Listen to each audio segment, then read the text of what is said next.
inherited by the next generation as it would be in other countries. So when you die, the assets like the car that you paid cash up front, the house that you paid cash up front, that you get tax exempt from the homestead, all of those things are uh, not something that needs to be paid for. The life insurance policy would give you a stack of cash, and that stack of cash would otherwise be utilized in some kind of way, but it's not necessarily going to cover your assets unless you've borrowed against all of your assets, and that life insurance policy would pay off all of what you owe, so that the money that you're giving them is going to keep them from losing the house, the car, and all this other stuff. That would be the only other reason why you would get it. But I explained to him, I said, yeah, it has limited uses. But he's a salesman, so I took the call. He said, when I die, nothing is going to help. Exactly. That's my point. That's my point. So I appreciated him today giving me. I took a nap after that because it was only supposed to be like a 5 or 10 minute sales call, and I was just supposed to listen to what he had to say and then go on about my day. But it turned into like a 45-minute call.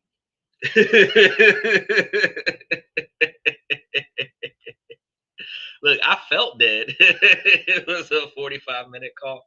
It wasn't what I was planning on doing. And I wanted to talk to y'all real quick about that before we started the show, because when I give facts, I love debating with people when I give facts, because like he started talking to me, like, for example, we were talking about family, this, that, and the third, because he wanted to know like what reasons would I have to get a life insurance policy, like get one for my father, get one for myself. He's like, get you a term life. Term lives are cheaper.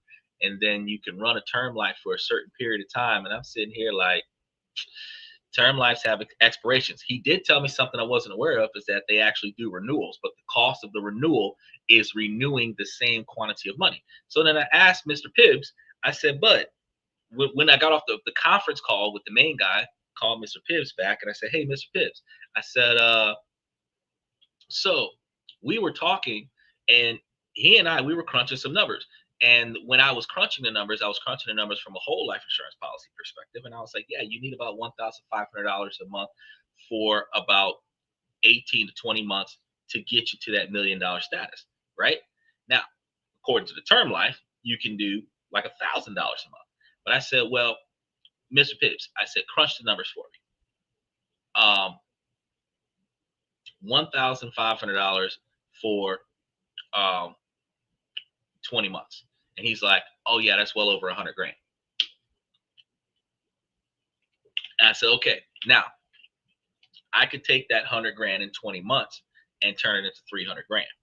Now, would I turn it into a $1 million life insurance policy? No, I would not. But if I'm not dead in that 20 years, and I'm going to renew this policy for another 20 years, where I would have ended up covering $200,000 over the course of 40 years, and I have already doubled my 100 grand, or tripled my 100 grand, where I'm at 300 grand in 20 years at putting away $1,500 a month, then you know that if I'm going to do this for another 10 or 15 years, that if I'm doubling 300 in 12 months, I'm at 600, and doubling 600 in 12 months, I'm at 1.2 mil.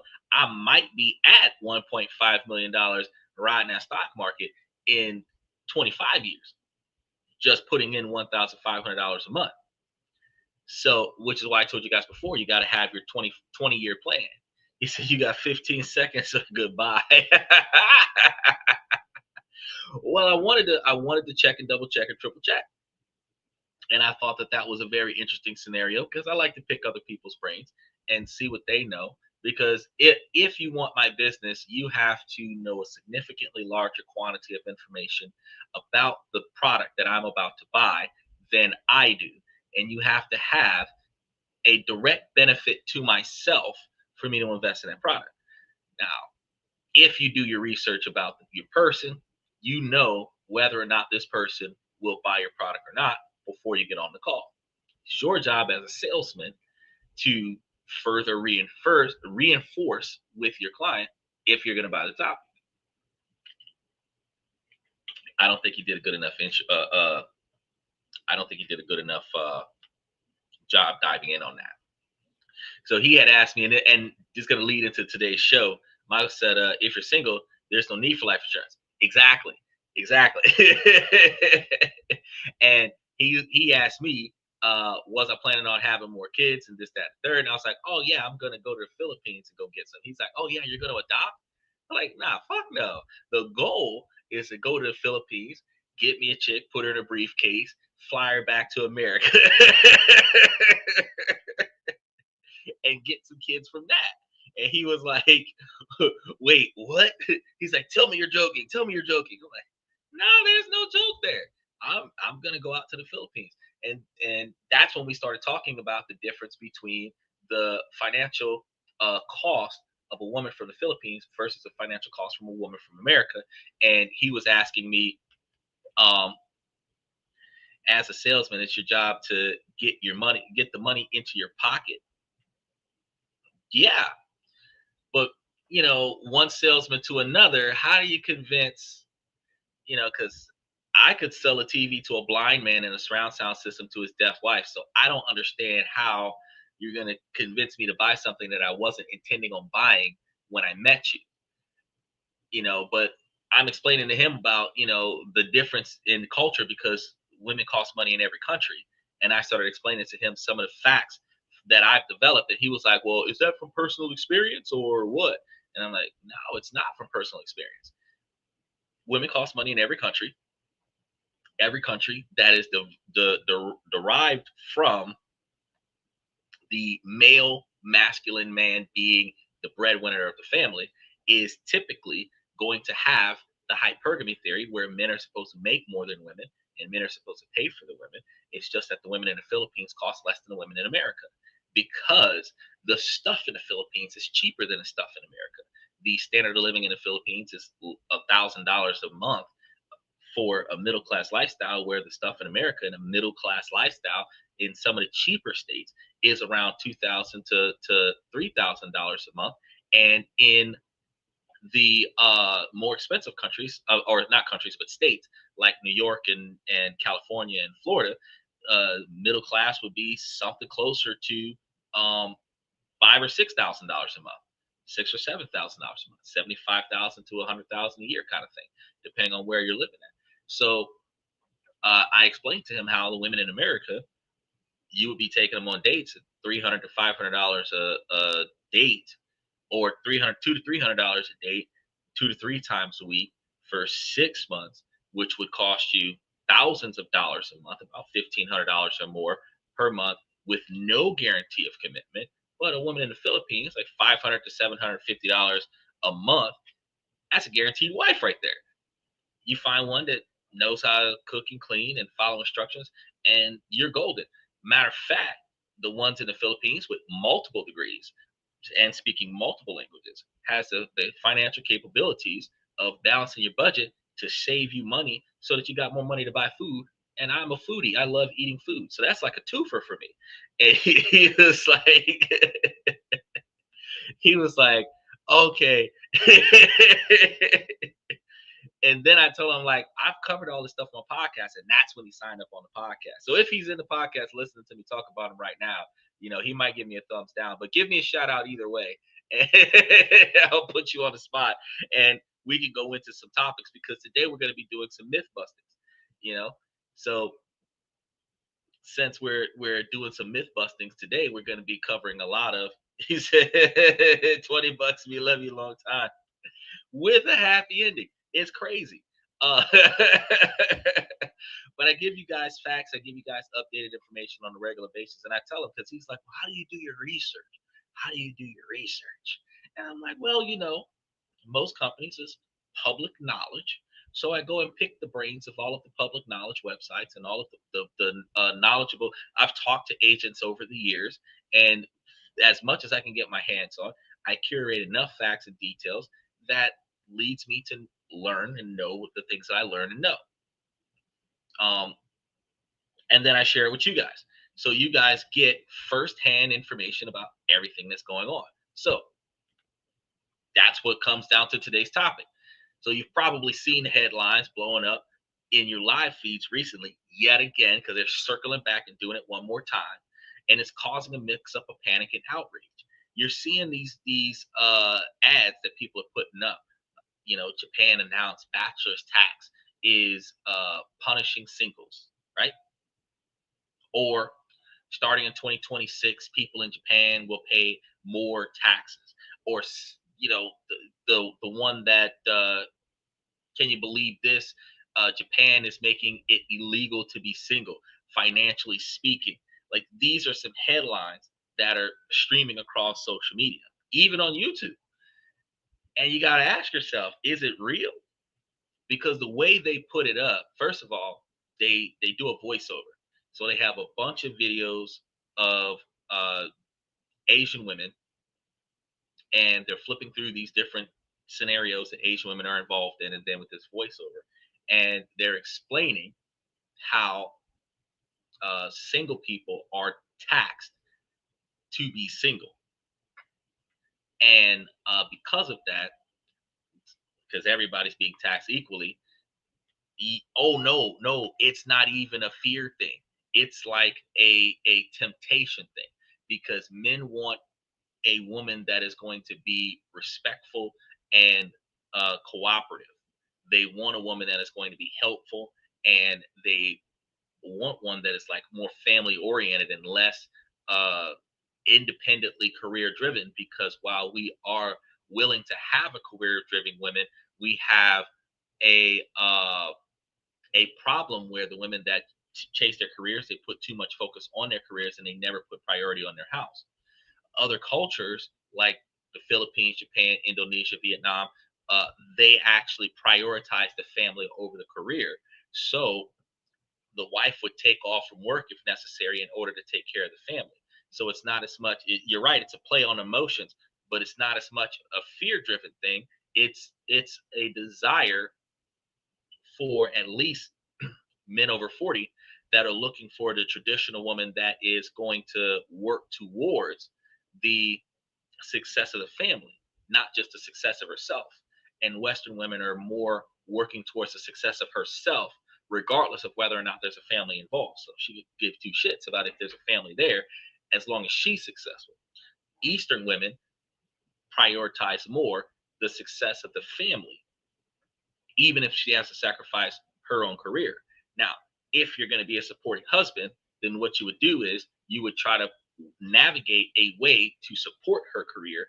Since she is prioritizing the family, you want to prioritize her career. But that's still what I've told you guys before. Some of the better relationships is when he is prioritizing what she needs and she is prioritizing what he needs. And that way they're working together on it. So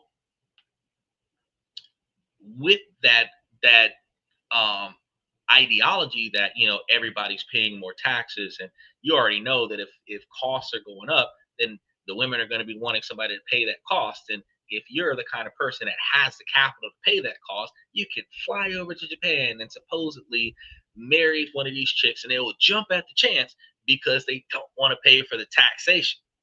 Look, I have come to understand in my life that there are certain things that women would prefer that they don't pay for.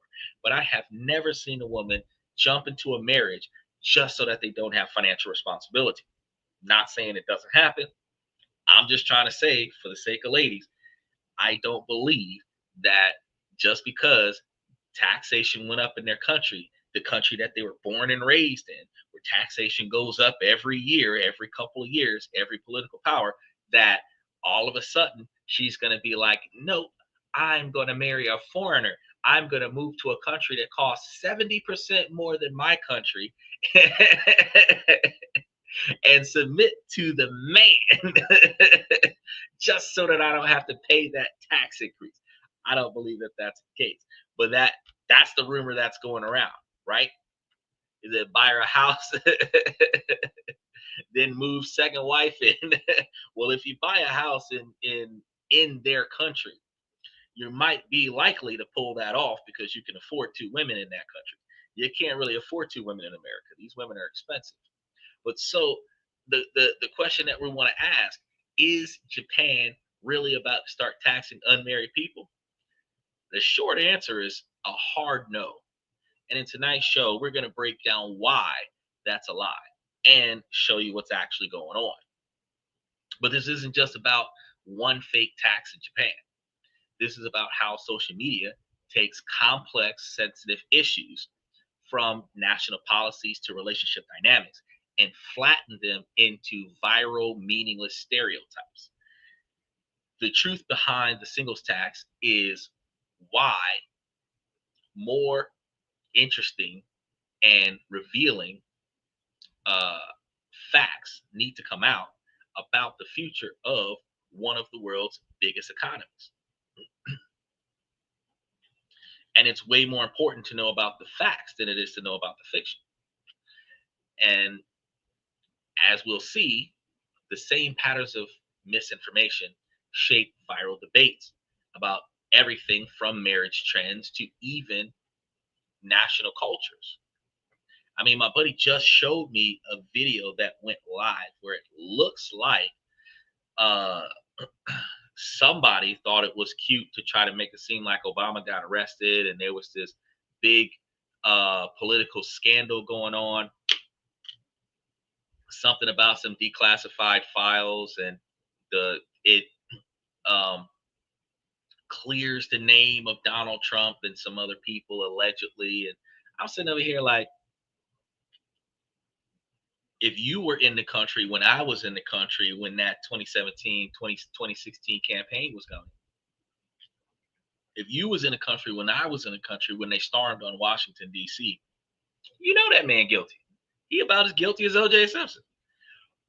It don't matter though, because he didn't get it. They both got acquitted, right? If you were in the same country that I was in when this was going down, you know he did it. The same way he spent $135,000 on a call girl when he has a whole wife at home. You know he did it. I mean, what they do about it don't matter. It's not rumor. It's societal observations. But everything, including politics, like you will see like fake news. Like it back in the day, we used to have this thing like the Onion, where fake news would come out as entertainment, but it would be so outrageous you knew it was fake news. Now, the model of the Onion, where fake news is so extreme that it's real. It seems real. It's not just too outrageous to be true. It is, you know, too legitimate looking to not be true. And people are taking this on face value. But let's start with the rumor itself, the bachelor tax. In early 2025, this term just exploded online. It was the perfect viral headline, simple, shocking, and it tapped into real anxieties and many people feel about financially penalized for how they choose to live their lives, which is where Michael said the fear came from. Oh yeah, he really overpaid her because I mean, $20 in the dark alley. The average girl on Backpage is between $150 an hour to $400 for 2 hours. You get one that's like used to working with the rich people, they might charge you 1,500 for the night, the whole night. Now that's 12 hours. So $135,000, he widely overpaid. But I mean, for a billionaire, it wasn't nothing. Now, after playing on fears and anxieties, it also uh, plays on certain people's um, desires, because if they know that um, they could cap and save somebody by going to another country and covering their taxation, they could squeeze in by being the financial benefactor to somebody else. The story is very compelling. Posts on Twitter X and viral videos claim that starting in April of 2026, the Japanese government would slap a new tax exclusively on the unmarried citizens. The supposed reason to use the money from singles is to subsidize families with kids, making child free people pay for the choices of others. Now, that's supposedly what's going on. The story spread like wildfire because for a lot of people, it just felt unfair, right? It seemed to confirm that society looks down on single people, whether they're single by choice or by circumstance. This wasn't just random fake news. That's the whole reason why it seemed like it was real. It was effective because it was built around a tiny bit of truth, which we'll get into in a second. But first, you have to understand why so many people believed it. For one, it plays on money fears. With the cost of living going up everywhere around the world, the idea of any new tax is scary. Trump got us all over the place with tariffs here and there. He ain't taxing us directly, but all the tariffs is raising prices of products, and all the products that are being raised in price, all the poor people have to pay for that. Japan has a problem with the decline in population. Exactly. And we started covering population decline in March of last year. And the fact is that they have a lot of incentives in Asia, not just Japan. South Korea's got it. China's got it. Hong Kong. They have a population control problem over there because their 4 billion plus people are not going to be 4 billion plus people much longer. So they have incentivized childbirths in their country. Where one lady was like, "Oh yeah, Korea's giving $75,000 to the black men to go over there and repopulate." That's not true. There are big businesses over there in South Korea that said that if you work for them and you have a child, they will give you $75,000 worth of subsidies so that you can stay at home and raise your child and then bring your behind back to work. They didn't say that, oh, you fly over there as an expat and you can just start dropping babies all over the place and not have a financial responsibility.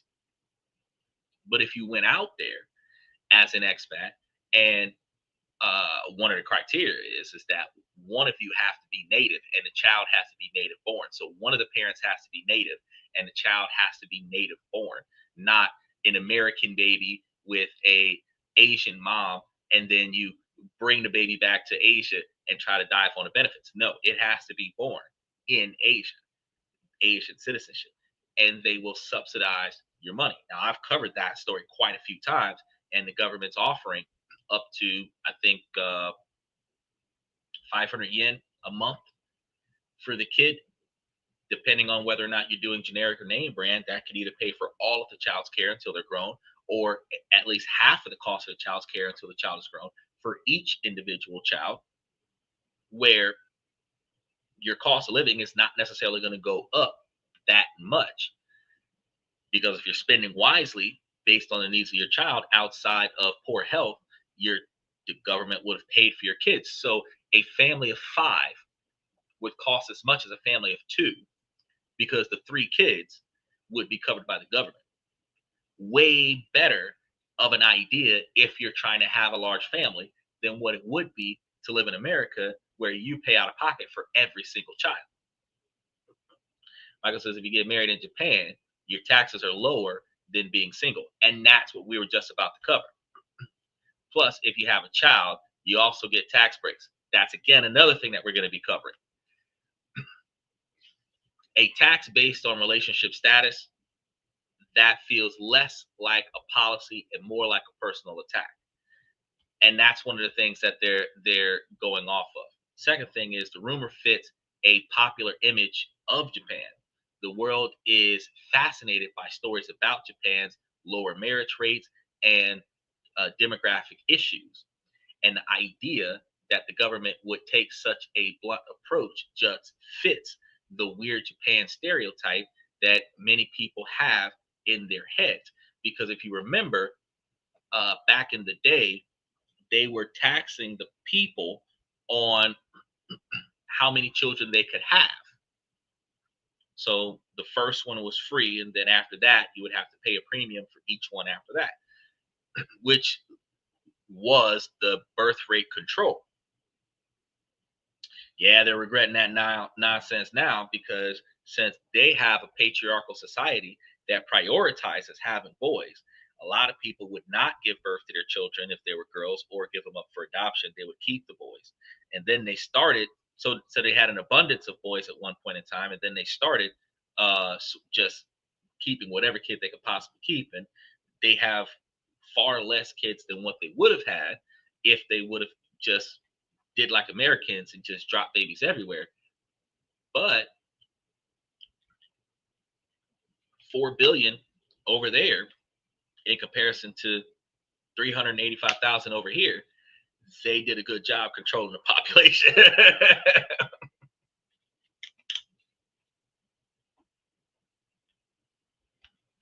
It's that would be China. Oh, we're gonna be talking about China too.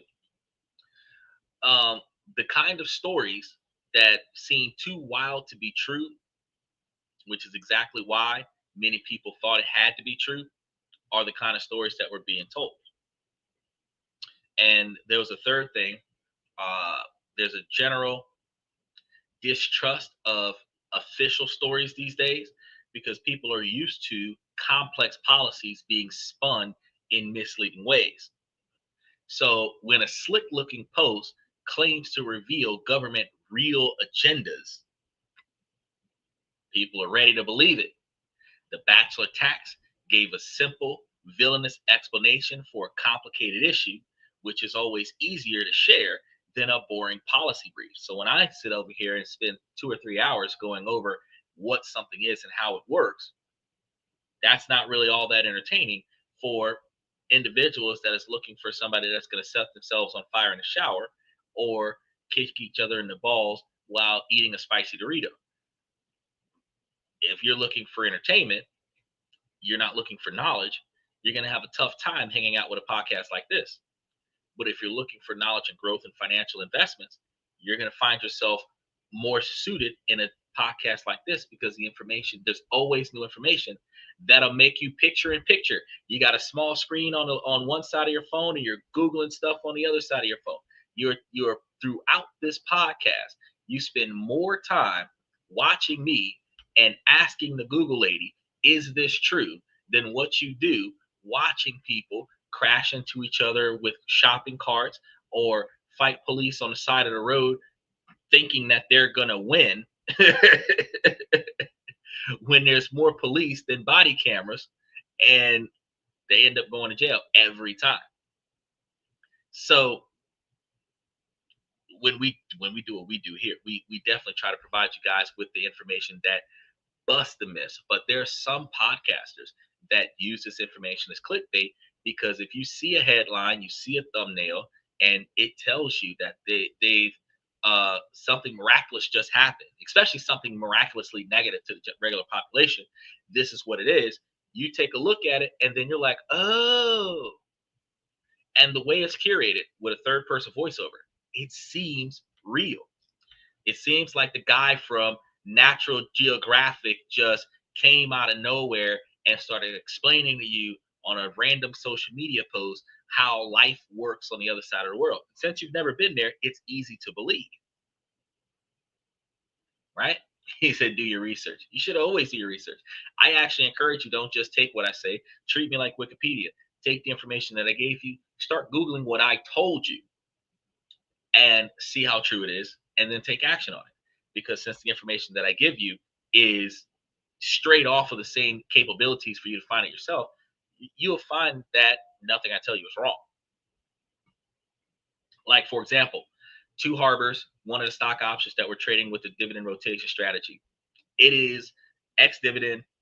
right now, it is 12:20 p.m. or 12:20 a.m. Eastern Standard Time. So right now, here in Florida, we're on the New York Times stream. If we started setting up our trade for our dividend rotation to sell Two Harbor stock, today would be the ex-dividend date. Now you can wait 4 to 6 more hours and set it up right before sunrise. The market opens at like 9:30 in the morning Eastern Standard Time. So if you set it up at 6:30, you're fine. But today is the day to sell the Two Harbor stock so that it clears tomorrow, Friday, where we can use it tomorrow, Friday, to buy into the global net lease stock. You're not going to get that information anywhere else. But the almost 50 cents a share, 50 or 60 cents a share that they're giving you right now for Two Harbors is new. And it's way higher than the 12 cents a share that you'd be getting from Orchid Island or the 5 cents a share that you'd be getting from PSEC. And likewise, you would be able to carry that over to global net lease, which is a significantly smaller cost per share, and getting like, I think, between 19 and 21 cents a share off of global net lease, you'd be able to walk away with a second stack of cash in 2 trades in 10 days. And that's just the beginning of the month, because we're doing this throughout the year. Every week we're trading from somewhere to somewhere else, actively moving the money in different places. You don't get that information from other podcasts, but here we're myth busting, and then we're telling you how to turn your money into profits. But this wasn't even the first time the idea had popped up, because back in 2017, a similar suggestion from a local group caused a small fuss before disappearing. But in 2025, fueled by social media algorithms that love outrage, the people that love chaos, the rumor took on a life of its own. It went viral, creating a feedback loop of panic and shares. Fact checkers were drowned out. So people who have covered this podcast, or not my podcast, but covered these channels that put up fake news, that tried to debunk it, their videos were drowned out by the larger quantity of shorts that are out there painting the picture that this is what it is. And their corrections were waved away as official cover-ups. People were angry, they were worried, and they wanted answers. So if there was no actual tax, where did all this smoke come from? This is where the myth ends and the reality begins. The confusion and outrage all came from a massive misunderstanding, or some situations, some cases, a deliberate twisting of a very real and very important new government policy. Now, the official name for the policy is the Child and Child Care Support Fund, or Kudomo Kosodate, Cien que Ciedo. I probably said that wrong. Kudomo Kosodate Shienken Ciedo in Japanese. I'm really close. I am not fluent in Japanese. It's a new initiative from the Children and Families Agencies, and it is set to begin in April of 2026. That's the one date the rumors actually got right. Okay? So what's the fund for? It has nothing to do with punishing singles. It's part of a huge government strategy called the Children's Future Strategy, which is being called a now or never attempt to fight Japan's plunging birth rate.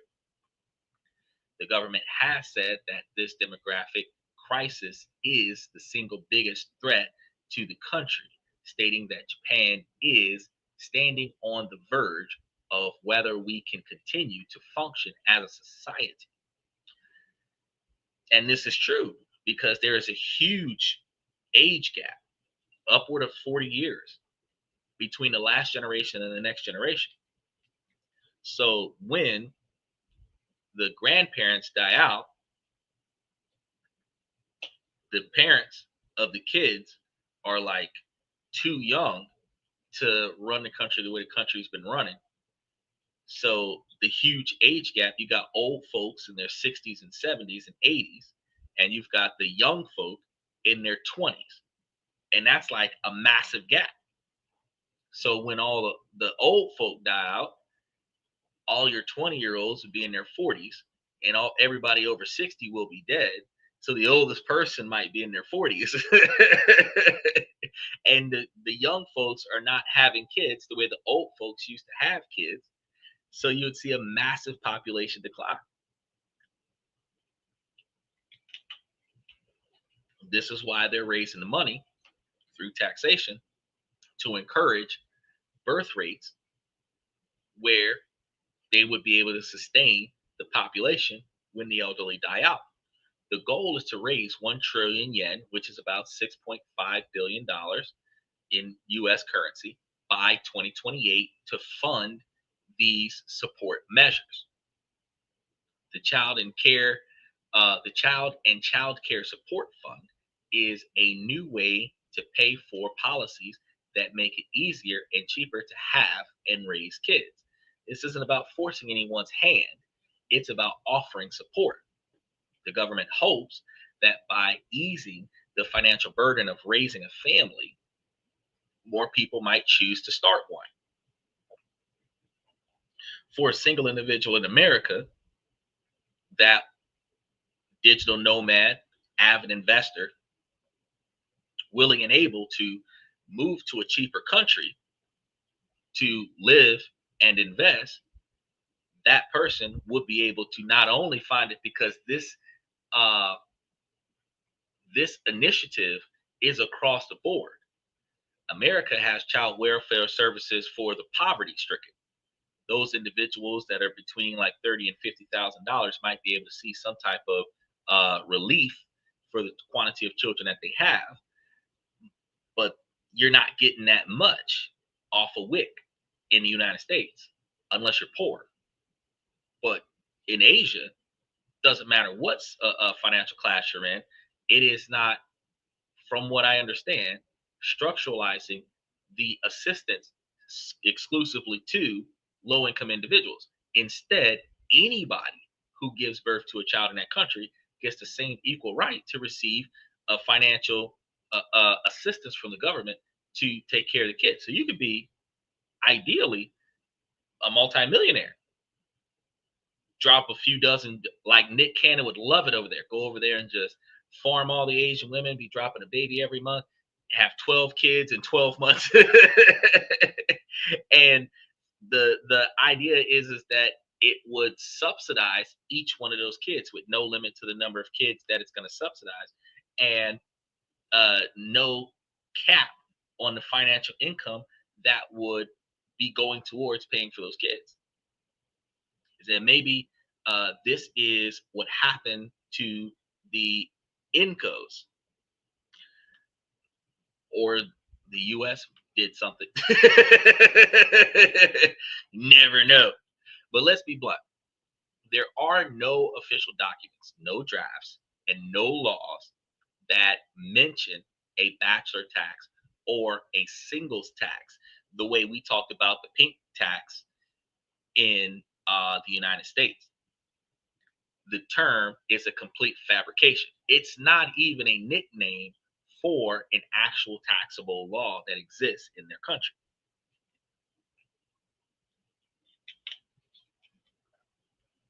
It said birth rate fall and society collapse. Yes, as the birth rates are falling, and the age gap is increasing between childbirth, because they're not dropping babies as readily at 18 25 anymore.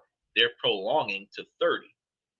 When you're prolonging to 30, you have mom and dad is in their 30s and the child is a newborn. So when mom and dad is in their 60s, the child is 30. during the baby boomer era, when babies was having babies, you had 15-year-old mothers, 15 and 16-year-old mothers. You had uh, uh, a second generation of 15, 16-year-old mothers where grandma would be 32 to 35, mom would be 15, and the child would be like one or two. Well, no, the mom would be like 16, 17, the child would be one or two. And you would be looking at like grandma at 35, great grandma at 45 kind of thing.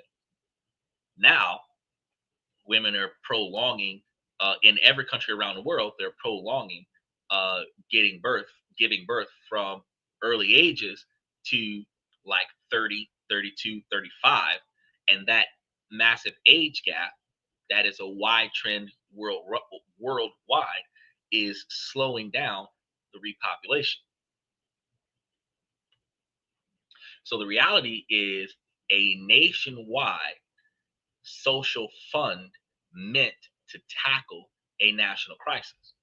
Now, the policy isn't meant to be a punishment, it's based on the idea of social solidarity, that everyone in society should chip in to invest in the next generation because everyone will eventually depend on them. Of course, this is where controversy really starts because while the goal might be solidarity, the question of who pays and who benefits is where the story got twisted into a lie that you've been seeing online all over the place. Then 5 generations all lived under the same roof. Yeah, you sometimes seen more than 5 generations live under the same roof because over in the projects in New Orleans, you might have a whole family of 6 or 7 generations, 10 or 15 generations, married, cousins, grandkids, great grandkids, in law, all live in the same building, like 5 or 7 stories high. Start that dynamic has changed in 2025.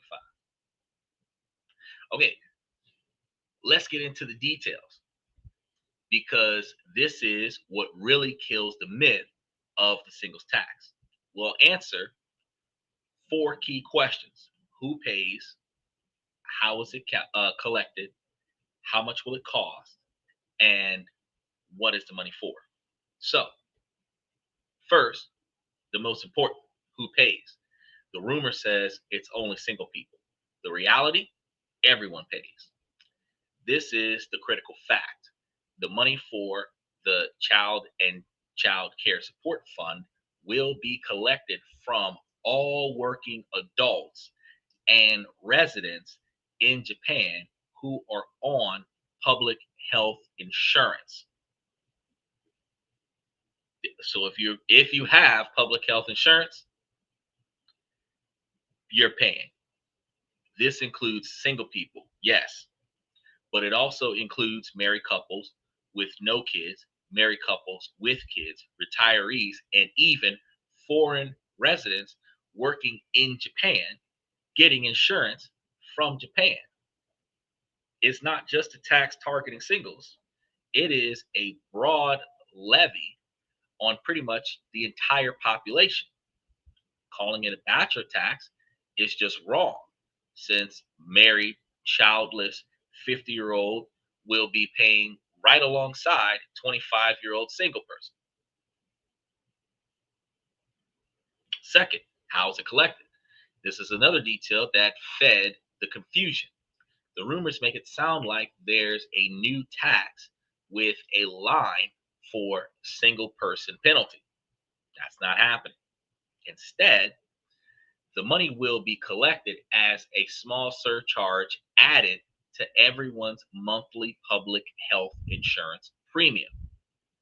It's not a brand new tax, but an increase on an existing bill. This method is efficient, but it also lets the government claim it's technically a tax. A political talking point that has made a lot of people angry is that the government can claim it. It isn't technically a tax, but technically it is. Third, the big question: how much is it going to cost? The viral post suggests that it's a crippling new expense. The reality is much smaller, though not zero. The government plans to phase it in, and according to the Children and Families Agencies, by 2028, the average monthly payment per person is projected to be around 800 yen. Now, I got to tell you, 800 yen is not a lot in comparison to what we might have paid in America. Michael, what do you think 800 yen is around 50 bucks in American dollars? It's not a lot of money. And oh, hold on. It's about $6 in US. Look, I crushed the math. I was waiting on Michael to tell me. It popped up right there. It's about $6 extra in comparison to what they were paying before. So the exact amount on your income and your insurance plan is going to depend on exactly how much you're making versus how much coverage you have on your insurance plan. But for most people, we're talking about the cost of one or two fancy coffees per month.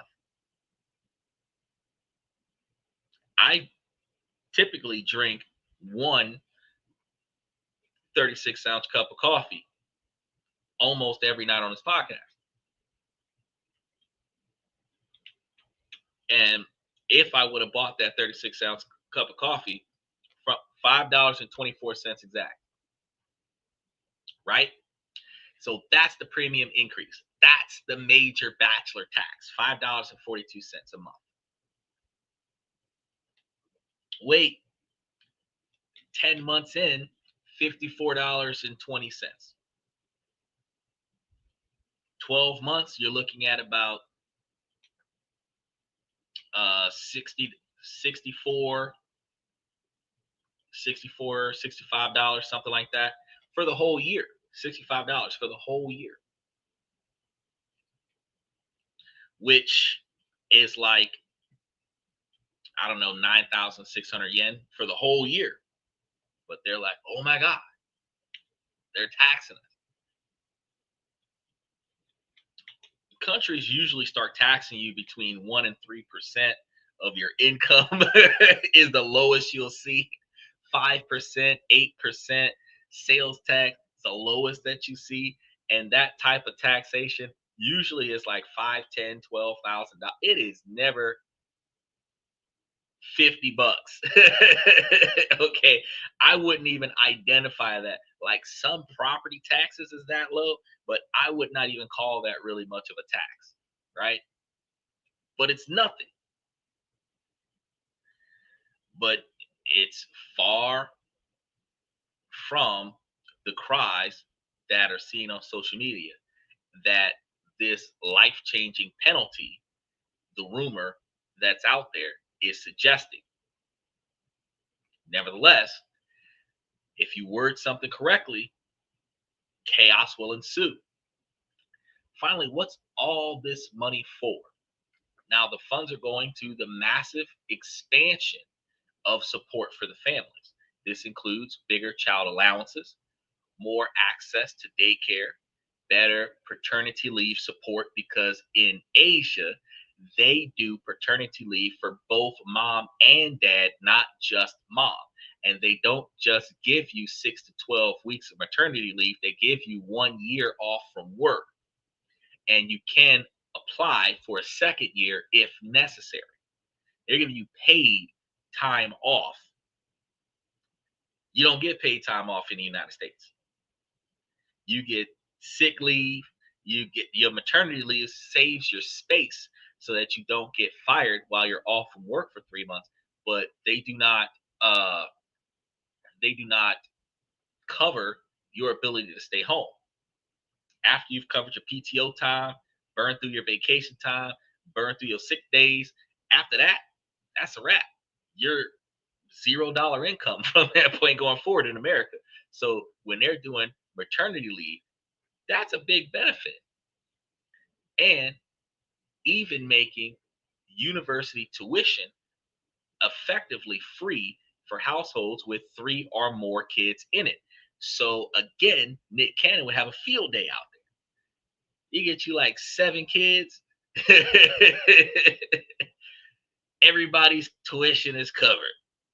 It's like if you only got 2 kids, it's like we need to get 2 more kids before. But in order for you to have 5 or 7 kids, you're trying to find you a 25 or 28-year-old, because otherwise it ain't gonna work for you. You pick her up at 35, she's only gonna be able to give you 3 before she can't have anymore. Unless you're doing surrogates and in vitros and all this other stuff. Now, Japan is basically trying to build more Scandinavian style support systems for families. And this fund is how they're paying for it, because the money's got to come from somewhere. If the government is an entity that is operated by the people, it does not have a job. It does not generate its own money. Very few countries have a government that generates its own money. It gets the money from the people. So when the government offers a huge governmental benefit, the people have to pay a decent quantity of money per person to cover the most beneficial benefits offered by any country.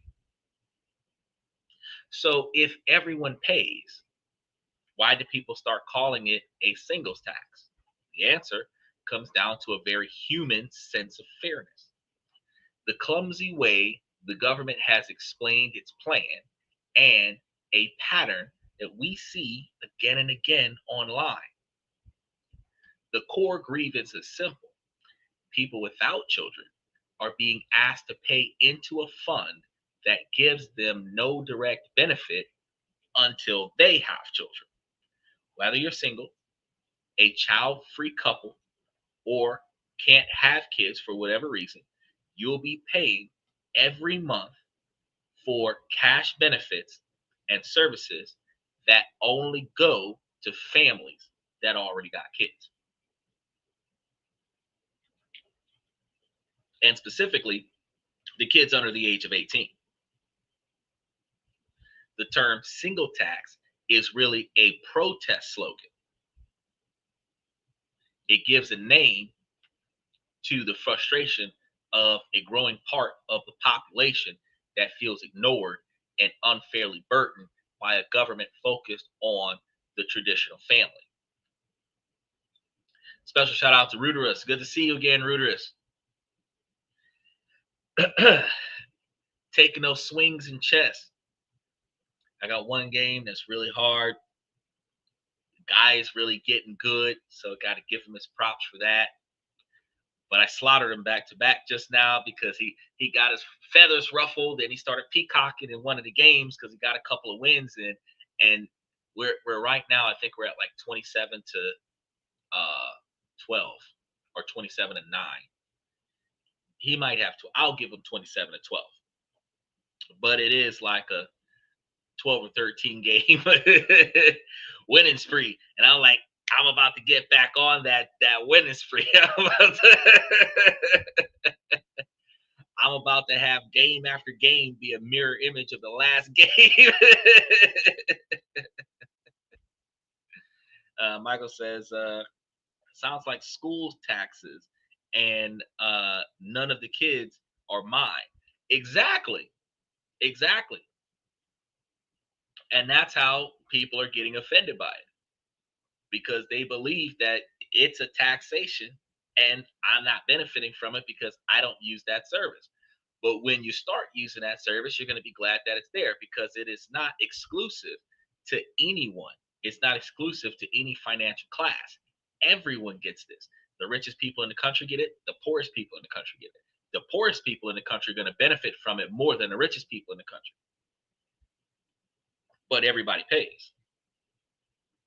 Nevertheless, the government's own messaging poured gasoline on the fire. In a widely criticized move, officials have repeatedly insisted that this new fee is not a real burden. Hold on. There's an update. Didn't took me a day to get a girl again. Told you. They're going to fall in your lap. And now she has proved wrong again. It happens. It happens. The last girl would try to devalue you and make it seem like you're not worth it. And then you feeling devalued would make you go crawling back. And by crawling back, you give her the control over the relationship. You're not being treated as an equal when y'all broke up. And because you're not being treated as an equal when y'all broke up, you would less likely be treated like an equal when y'all got back together. Ladies, this isn't me saying that women are bad about what they do when they do what they do. It's just the fact that when you're in a relationship where somebody tells you that you are unwanted and unloved by society, where you wouldn't be able to find you a partner, and they're saying this out of spite and hatred when y'all are breaking up. They're doing that to crush your spirit because their feelings are hurt because y'all aren't together anymore. You're no longer valued by the other person, and you're allowing the other person to leave. It doesn't matter if they break up with you or you break up with them. If they say they want to go and you allow them to leave without a fight, they're not going to feel very important at that situation. And they're going to be like, oh, you're nothing. Well, if I was nothing, why did you get with me in the first place? You got to think about that. I'm somebody because you've been here riding this wave, whether it's been for 6 weeks, 6 months, 6 years, you've been riding this wave. So I am somebody.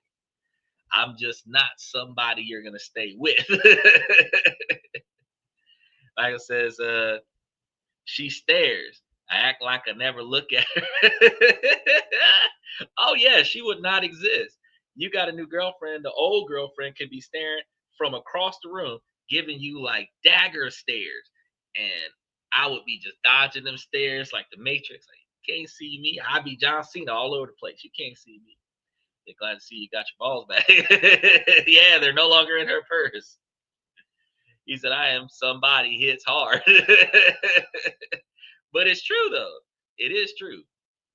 Men are less valued in their younger ages because the women in those younger ages that do not have financial responsibility do not have the desire to demand financial security from the men because they're receiving financial security from their parents or their caretaker.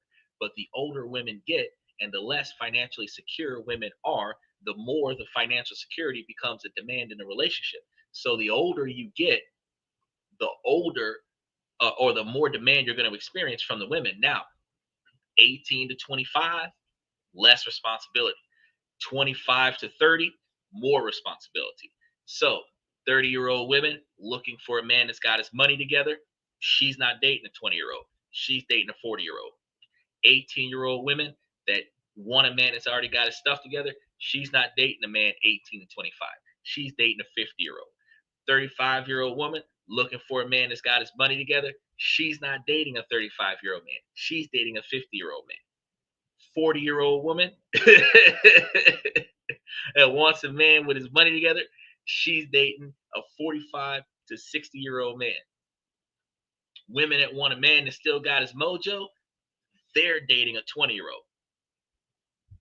She got her own stuff together. She don't need no man, but she don't want to satisfy herself.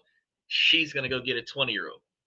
Because after menopause, women's sex drive goes up. Men's sex drives start going down at 30. It plateaus at 21 and it starts going down at 30. So by 60, his sex drive is going to be lower than what her sex drive is. And by 60, her sex drive is going to be about the sex drive of a 20-year-old. So the crisscross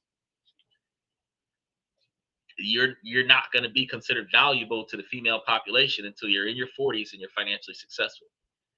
Especially if you own your own stuff, you're generating wealth. That's when you're going to be considered top tier. But until you make it to that point, nah.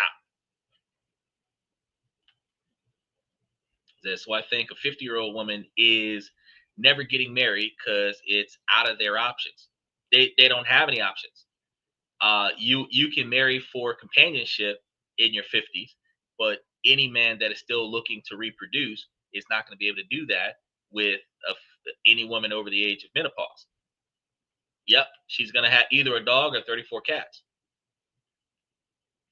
Um, but women actually benefit from emotional connections.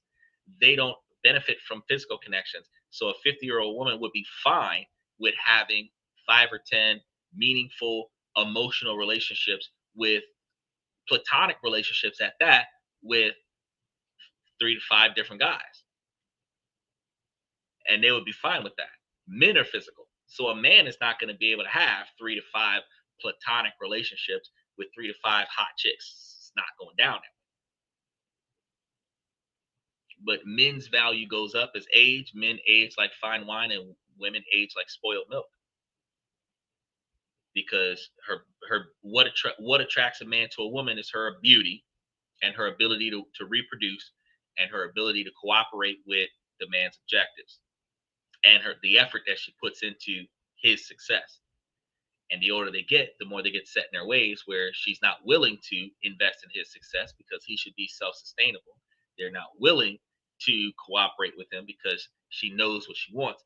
And then they're also not capable of reproducing, and their looks fade. So the 4 major reasons why a man gets a woman gets out the window by the time they're 50. And men are also looking for purity, and women got like 2,000 bodies on the that's a whole nother scenario. He says, so quick advice, girls, get married, quick babies. Yes, find you a responsible man between 18 and 25 and have as many kids as you can before you're 40. That would be the best advice to give. Because if you chase your career first, you lose years on the kind of children that you could have. And depending on what country you're in, you lose out on opportunities to have a big family. And statistics show that a larger family is more gratifying for a woman than a smaller one. Statistically, because the more kids you have, the more free babysitters you have. So you don't have to pay for the expense of extra people to come and watch your kids, because your oldest kid will watch your youngest kid, and vice versa. So when they get old enough to move out and go to college, the oldest kid leaves the nest, which makes room for more kids. And the second oldest kid is now the oldest kid, and that kid is watching the youngest kid. So you got free babysitters. And those kids have more to lose because it is their blood relative that they're looking after. So their bosses, their parents, they've got a lot invested in this job, as opposed to a stranger watching this kid for a few hours with no emotional attachment to the kid, no emotional attachment to the family. It is a real thing. Yeah. So over here in Japan, they're arguing it that this will be balanced out by future wage growth. The taxation, not the taxation, but the increase in insurance premiums is going to be balanced out by future wage growth. And for millions of workers who haven't seen a real pay raise in decades, that promise feels empty. Now, this word game backfired, making the government seem sneaky and fueling the idea that they were hiding something, which only made the secret bachelor tax rumor seem more believable. And this phenomenon, where a misleading label sticks because it taps into deeper anxieties and stereotypes, isn't unique to Japan. We see it everywhere online, especially when it comes to sensitive topics like relationships and cultural identity. Take, for example, the myth and facts about black men and marriage uh, circulating on social media in 2025.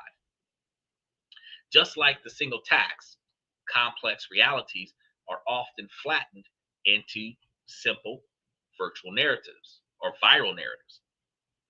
A common myth is that black men are universally disinterested in marriage or romantic commitment. Social media narratives sometimes stereotype them as avoiding traditional gender roles. Another widespread stereotype is that black men prefer interracial relationships due to a supposed rejection by black women or because of cultural aspirations. That's a really big myth. Some also claim that economic factors alone explain lower marriage rates, which oversimplifies a complex social dynamic. But the facts and nuances tell a different story. Studies show that about 83% of black men earning over 100,000 a year who marry actually marry black women. Now, let's look at that number, because 83% of men that earn over 100,000 a year, there are 23% of men that make over 100,000 a year, and about half of them are black. So out of that 23,000, you're looking at a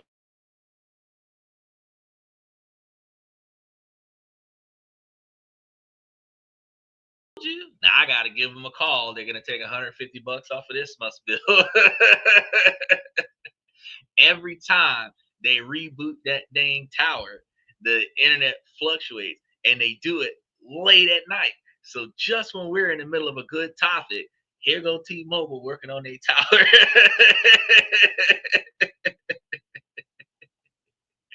It wasn't 12:21. It should have happened 34 minutes ago.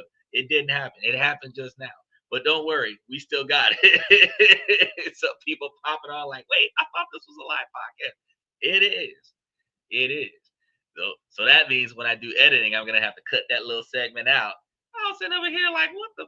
I was over here on the roll, and then it just steamrolled us right on out. But no worries, we got this. We got this. Now, while interracial marriage rates for black men are significant, with about 15% marrying women of other races in 2021, the narrative of mass abandonment isn't supported by the data. So while about 10% of the men that make over 100,000 a year is the 83% of black men that actually marry black women, the fact is that the rest of us that are not making over 100,000 a year are not looking for that chaos. Now, discussions on social media reveal tension between traditional and progressive relationship models, including debates on gender roles and non-monogamy. The aversion to commitment seen in some black men is influenced by systemic issues like mass incarceration, economic instability, and shifting societal values, not simply personal failings. Frustrations is felt on all sides, with both black men and women feeling misunderstood or misrepresented in the discourse. Social media platforms amplify both the myth and the realities, showing highly polarized views, while influencers also use the platforms to discuss mental health and new relationship uh, paradigms. In essence, the social media landscape reflects a deep cultural debate where the truth is multifaceted and shaped by a powerful social, economic, and cultural force. Now, when it comes down to uh, single men, not just black men, single men uh, being non monogamous, I've said it on the show plenty of times before. Uh, if you think about back during slave days, we had a black man that lived to be over 130 years old and had 209 children. where 9 of those children were outside of slavery, and the 200 children were during his ownership. The average man in 2025 would not be able to drop 20 children, because that would require about 10 women at least. Because most women, by nature, in America right now, are willing to have 1 to 2 kids. They're not okay with more than 3. So if you wanted to have 20 kids, you would have to have 10 baby mamas. Now, if you wanted to get the 209 kids, you would probably need about 100 women.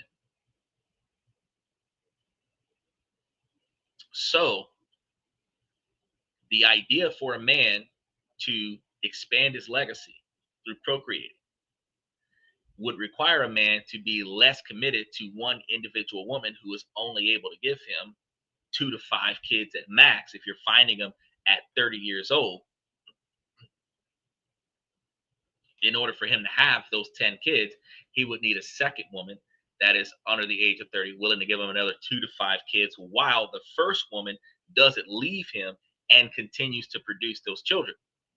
Hard to find, because economics are scarce in the United States.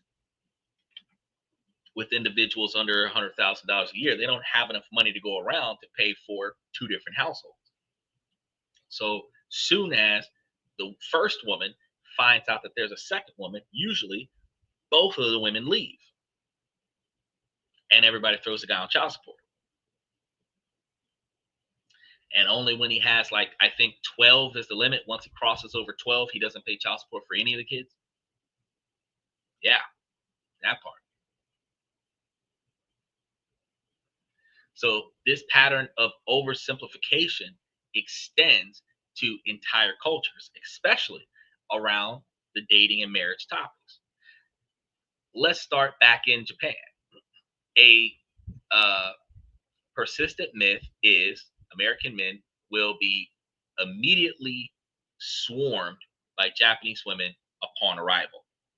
The reality is that dating in Japan is often very difficult for foreigners. There are significant cultural, language, and social barriers.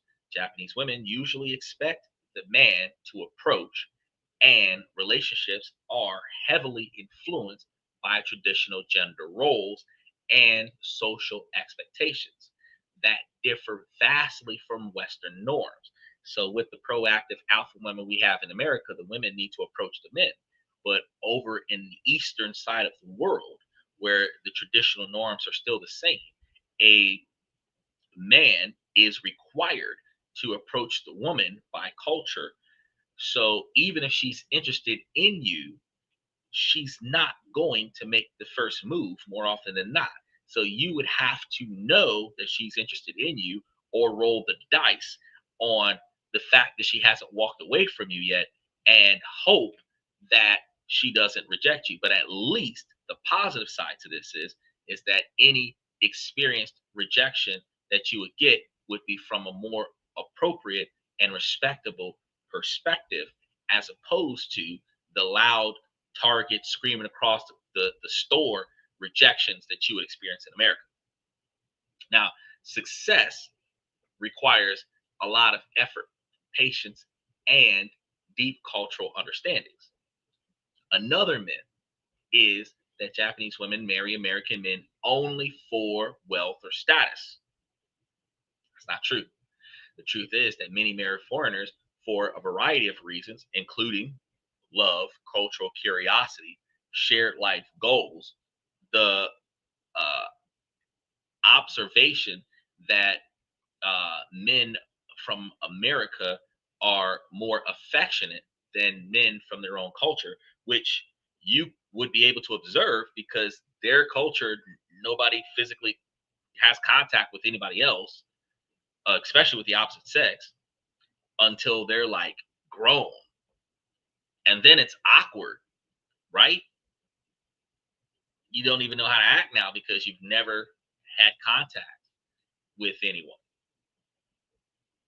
People very rarely shake hands. Even they like bow to one another. They don't. They greet each other without physical contact. So physical contact is not widely recognized. So the fact that we hug folks upon approach, you know, that level of affection is something that is foreign to them, and that experience might be widely accepted once they start experiencing it, right? However, societal pressure on women to conform and strong family expectations still play huge roles in this country.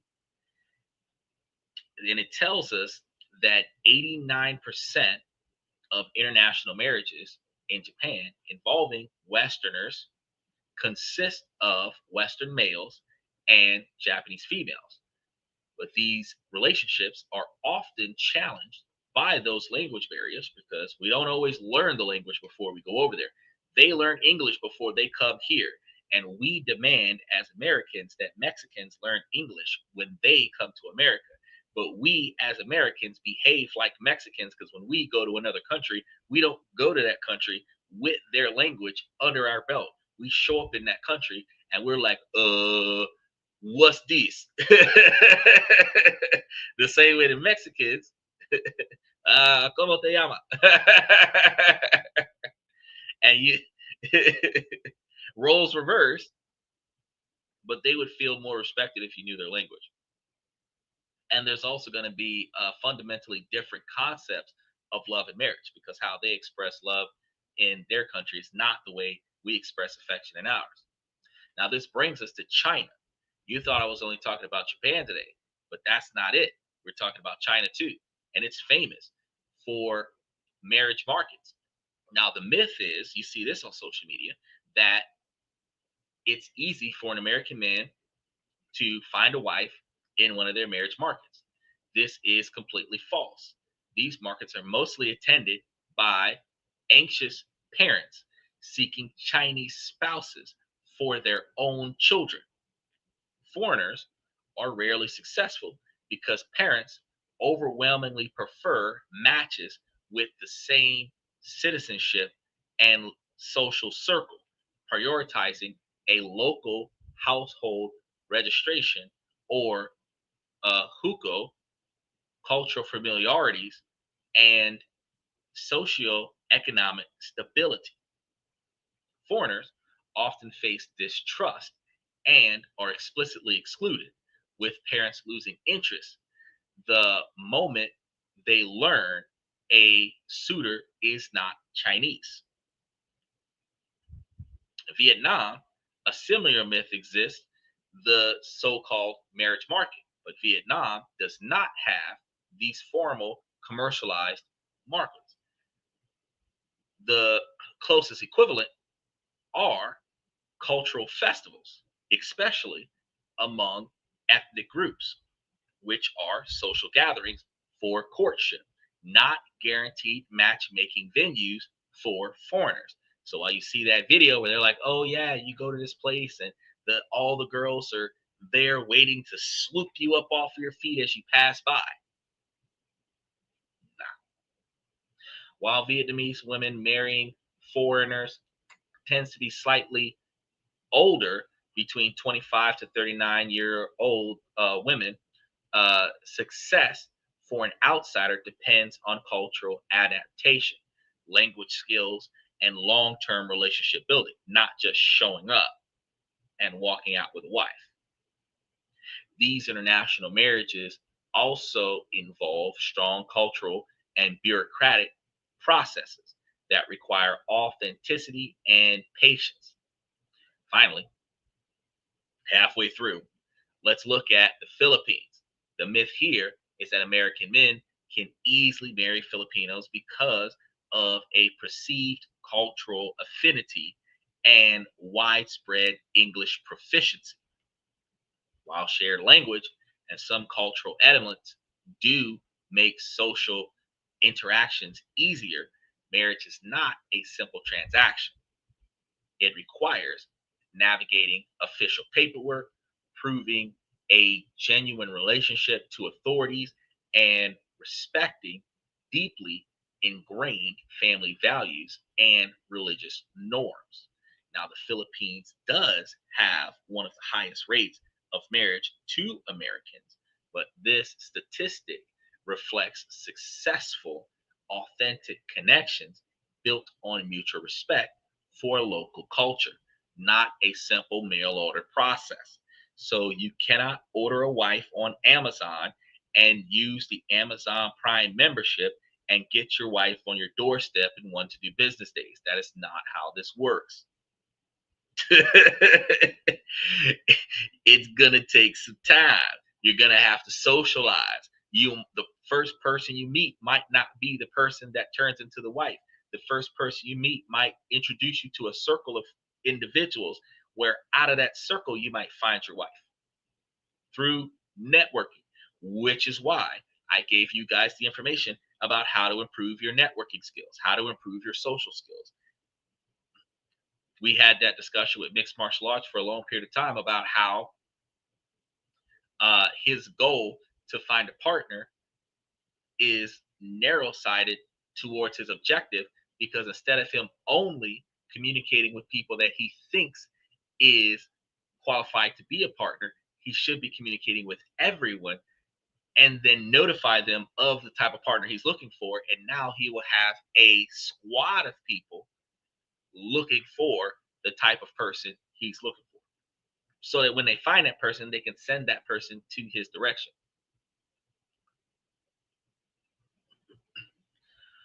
Rushed or transactional approaches are and did not do what I wanted it to do when I wanted it to do it.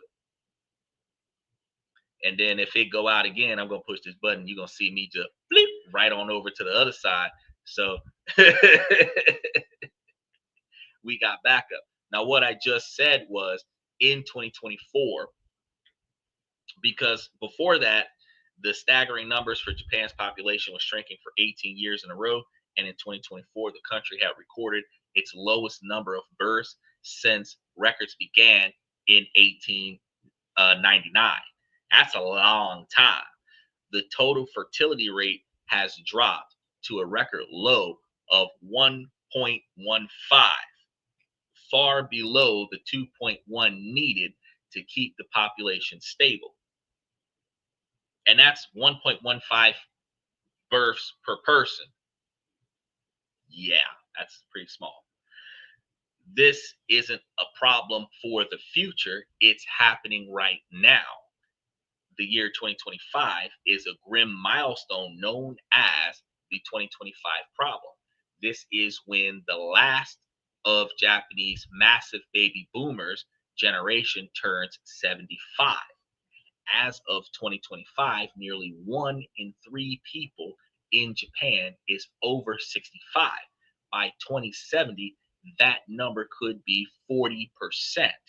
And the total population is expected to crash from 124 million to just 87 million. And this isn't just in Japan, this is across Asia. The consequences are catastrophic. Economically, it means a smaller workforce, lower GDP, and a social security system at risk of collapse. Socially, it means rural towns hollowing out and a crisis in elder care. This is the context for the Child and Child Care Support Fund. The government isn't just trying to encourage a few more births, it's fighting for national survival. Just because the singles tax is a fake news scenario doesn't mean people uh, would love the real policies.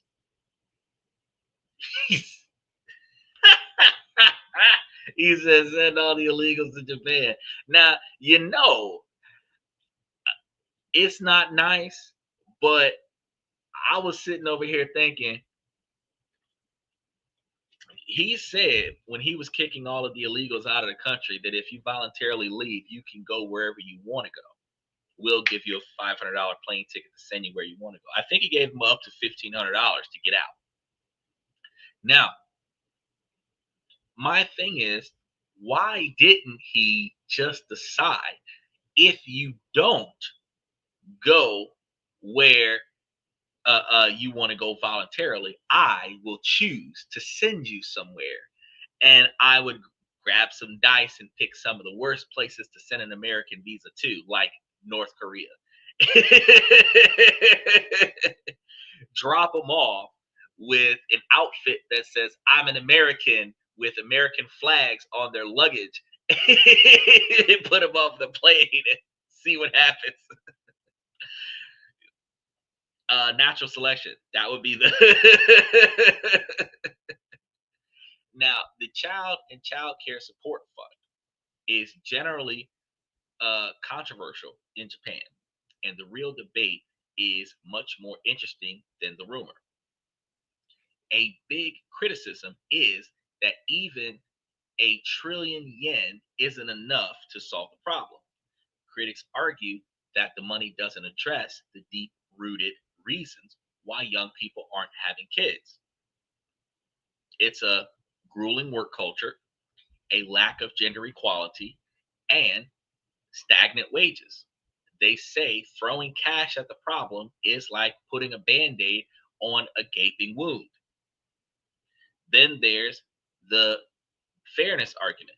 Low income earners and young people say they're being unfairly burdened to solve a national problem they did not create because the government put caps on birth rates. Some argue the policy could even be counterproductive by taking money from the very people who need it to feel secure enough to start a family. The business community is also worried, as they have to split the cost with employees, which could hurt hiring. Opposition parties are using this anger, calling the fund a stealth tax that burdens the public with no guarantee of success. They've slammed the government's no real burden line as deceptive. This leads to the central question: is this a necessary shared sacrifice to save a nation from collapse? Or is it an unfair burden that won't ever work? There are no easy answers. The singles tax rumor was just a symptom of the public's anxiety around the impossible choices. If this breakdown helps you guys cut through a lot of the noise and understand what's really happening, make sure you take the time to hit that like button. Michael, you too, hit that like button. Help get this information out there to the people who have probably seen the same misleading headlines, and now they know what to do. Make sure that you subscribe for more deep dives into these real stories that are behind the news. And I want to hear from you guys. We've shown you the facts, but the debate is definitely far from over. One of the things I want to point out, though, is that the taxation is there across the board. The increase in health insurance coverage for everyone is across the board. Where the difference in spending comes in at is there are tax deductions, like Michael said earlier, for families. There are tax deductions for parents. There, and those tax deductions can be combined together for families with children. So while singles do not get those tax breaks, the families will receive the tax breaks, offsetting the cost increase of the health insurance. And additionally, they'll receive financial benefit from the government to help pay for the kids. So a single person might find this offsetting scenario unfair because you're sacrificing the many to repopulate the population, which is a sacrifice worth sacrificing for, because if you can rekindle the birth rate of your country doesn't die out. So to recap, is Japan implementing a singles tax? No, this is a complete fabrication, a misleading nickname born from online frustration. What is real is the Child and Child Care Support Fund. It's a mandatory fee collected from nearly all residents in Japan, regardless of marital status, to fund a massive expansion of childcare in a desperate attempt to reverse population decline. The story of the sales tax is a perfect case study in how misinformation works. It took a complex, controversial policy, stripped away all the nuances, and gave it an explosive label designed to go viral. But as we've seen, this pattern isn't isolated.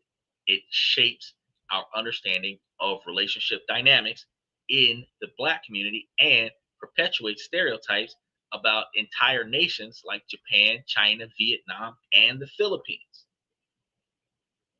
Digging deeper reveals much more compelling stories about nations facing existential crises, communities navigating complex social changes, and the profound questions that we all face about fairness, sacrifice, and what one generation owes the next.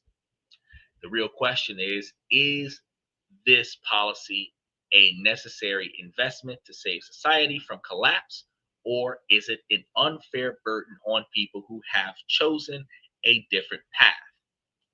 What do you guys think? Let us know your honest take on this topic in the comments below. Now, we navigated through all of the chaos, and we're going to be doing a lot more myth busting going sooner. We're going to be talking about some things that need to change and need to get better acquainted with as we go forward. We also have on Monday, we're going to be talking about a different political impact on our society, and we might actually dive into some um, investment changes that has happened during the political shift.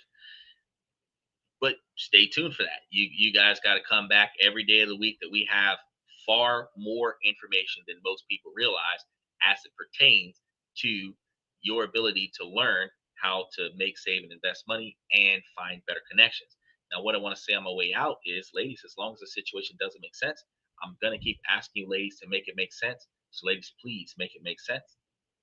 And then fellas, I give you guys this information to help you guys become higher value men. Passport bros, don't go running out there on a myth. Specifically, if you're going to another country to find a wife, try going to that country on some kind of work visa or digital nomad visa, where you're generating revenue outside of their country, and they will allow you to live in their country for up to 12 months before you have to renew that visa. Because that would be better for you. Because if you are a social butterfly and you limit your work hours, you can get out and meet new people. You can find the right person for you in person, the way we used to do it in the old days. And that might be a show that I have to cover come next week, is talk about, our ability to proactively succeed with finding a partner in person over finding a partner online. But if you put that effort in with establishing a network behavior where the people that you meet are just to find companions that will navigate you through a new city, out of the extra time that you spend with those people, you could develop an attachment with that person that would lead you to marrying that person and potentially flying that person back. But if every conversation is, I'm looking for a wife, do you want to be a wife? You're not going to find the person that you're looking for. Because coming from a complete stranger, one, that sounds like a large knapsack being thrown into the back of a van with no windows, put into a shipping container, and then dropped off in a country that you're not familiar with. Then the other side of that scenario feels like an overwhelming quantity of pressure, where a person who doesn't know you, doesn't know your intentions, and you're offering them this too good to be true scenario on first contact. You got to put some time and effort into getting to know people before you drop that particular bomb. And if you're trying to get married inside of 12 months, I mean, you're not going to have that much of a foundation before the marriage. And once you get back to your own stopping grounds, your behavior might be a little bit different. Now you guys got to pay attention. We seen today that we're right about the 62 to 65% male driven podcast from the male's perspective. So as I tell the fellas, do not take the myths and run out there and make a bad impulsive decision. Do your research on the myth first. Find out how much is true, what's false, what's really going on. Then when you go out there, you can navigate that society a lot better. And ladies, you can take this information and use it for yourselves to make yourselves higher value women so that you are also proactively making sound decisions based off of logic and rationale and less off of emotional drives. Because impulsive emotional drives typically leads to catastrophic failure. Now, we've got some more fantastic topics that we got coming up on Friday and Saturday. So I want you guys to make sure that you stay tuned. I want to thank you guys for coming to This and That. I'm your host, Xander, where we talk about this, that, and everything in between. And I will see you guys tomorrow night.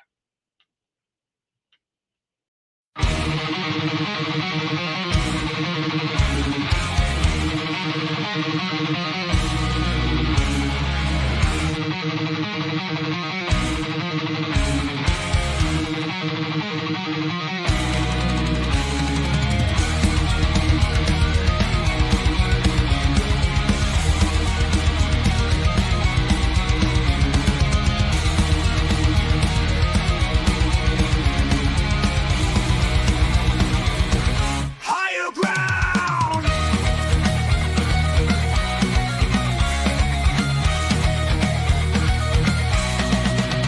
Used to chase validation, now I validate